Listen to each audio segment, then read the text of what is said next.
An overflow blessings to everyone for our daily verse. We are now at Genesis chapter 27, verse 30 up to 33.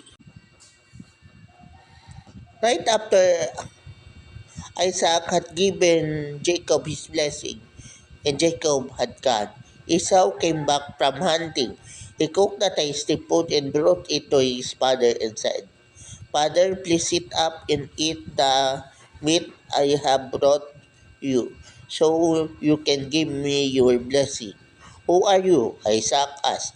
I am Esau, your firstborn.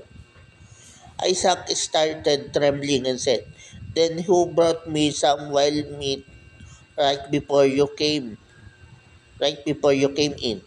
I ate it and gave him a blessing that cannot be taken back. So this is the time that Isaac realized that Jacob indeed just deceived him to receive the blessing. However, that blessing cannot be taken back to